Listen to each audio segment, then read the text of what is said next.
महाराष्ट्र में सियासी उठापटक का दौर लगातार जारी है उद्धव ठाकरे के लिए, क्योंकि चुनाव आयोग ने उद्धव ठाकरे से उनका नाम, निशान, पहचान ये तीनों छीन लिया है। और शिंदे गुट के हक में जिस तरह का फैसला किया उसके बाद से उद्धव गुट में बेचैनी लगातार बढ़ती हुई चली जा रही है। एक तरफ तीर कमान हाथ से निकल गया, ऊपर से शिवसेना का नाम भी चला गया। ऐसे में जगह जगह जाकर बार बार उद्धव ठाकरे ये समझाने और बताने की कोशिश कर रहे हैं कि किस तरह से केंद्र सरकार के इशारे पर चुनाव आयोग की ओर से ये सब कुछ किया जा रहा है और चुनाव आयोग को तो भंग कर देना चाहिए। उद्धव ठाकरे की ओर से कई गंभीर आरोप लगातार चुनाव आयोग के मद्देनजर लगाए जा रहे हैं। वहीं दूसरी तरफ इनडायरेक्टली निशाना साधते हुए गृह मंत्री अमित शाह को उन्होंने मोगैम्बो तक करार दे दिया है। लेकिन इन सब के बीच एक तरफ शिंदे गुट जश्न मना रहा है, उद्धव ठाकरे के गुट में बेचैनी है, तो वहीं संजय राउत का ये कहना है कि दरअसल 2000 करोड़ से ज्यादा खर्च करके इस तरह का फैसला निकलकर सामने आया है।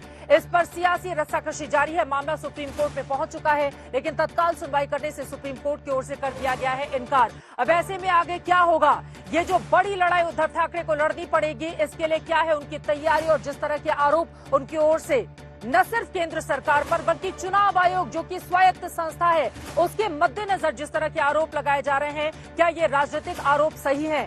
क्या शिवसेना गुट शिंदे को मिल जाने के बाद अब अपनी राजनीतिक जमीन बचाना उद्धव ठाकरे के लिए काफी ज्यादा मुश्किल होगा? क्योंकि अगले ही साल आपको बताते चले दूसरा सबसे बड़ा राज्य है जहां से 48 लोकसभा की सीटें आती हैं, महाराष्ट्र, और अगले ही साल वहां पर अक्टूबर में विधानसभा के चुनाव भी होने हैं। शिवसेना की पहचान, नाम और निशान पर दंगल जारी है। विधानसभा में पार्टी के दफ्तर पर शिंदे गुट का कब्जा हो चुका है। इस बीच उद्धव गुट और शिंदे गुट के बीच बयान युद्ध जारी है और अपना नाम, निशान, पहचान बचाने के लिए उद्धव गुट सबसे बड़ी अदालत की चौखट पर है। बड़ा सियासी कोहराम महाराष्ट्र में मचा है। शिंदे गुट एक एक करके शिवसेना के दफ्तरों और इमारतों पर कब्जा करता जा रहा है। क्या आपने ताबा ले लिया है यहाँ पे, ये जो ऑफिस है शिवसेना का? हाँ दिया है। हम लोग ने निवेदन देके हम लोग इधर आए हैं और रजिस्टर हम लोग ने किया है। जो निवडणूक चुनाव आयोग ने जो दिया है हमको आदेश, वो आदेश का पालन करके हम लोग आगे आए हैं। देखो, हमने बार बार ये चीजों को स्पष्ट किया है। सेना भवन ये हमारे लिए मंदिर है।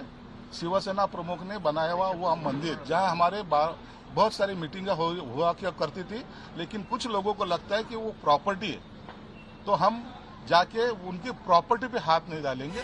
उधर उद्धव ठाकरे ने भी अपने गुट के नेताओं की बैठक शिवसेना भवन में बुलाई थी।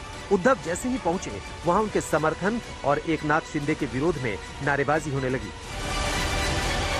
जिस तरह से शिवसेना को तोड़ने के लिए हजारों करोड़ रुपया खर्चा किया गया, शिवसेना ये महाराष्ट्र का स्वाभिमान और अस्मिता। शिवसेना खत्म नहीं होगी, ये अंगार है, ये अंगार है, आग है, ये नहीं बुझेगी। संजय राउत पागल आदमी है, उसके बारे में बार बार मत पूछो। संजय राउत रोज कह रहे हैं कि उद्धव ठाकरे की पार्टी को तोड़ने के लिए 2000 करोड़ रुपए खर्च किए गए। इतना नहीं, संजय राउत ने एकनाथ शिंदे के खिलाफ भी बयान दिया, तो महाराष्ट्र में संजय राउत के खिलाफ प्रदर्शन भी होने लगे।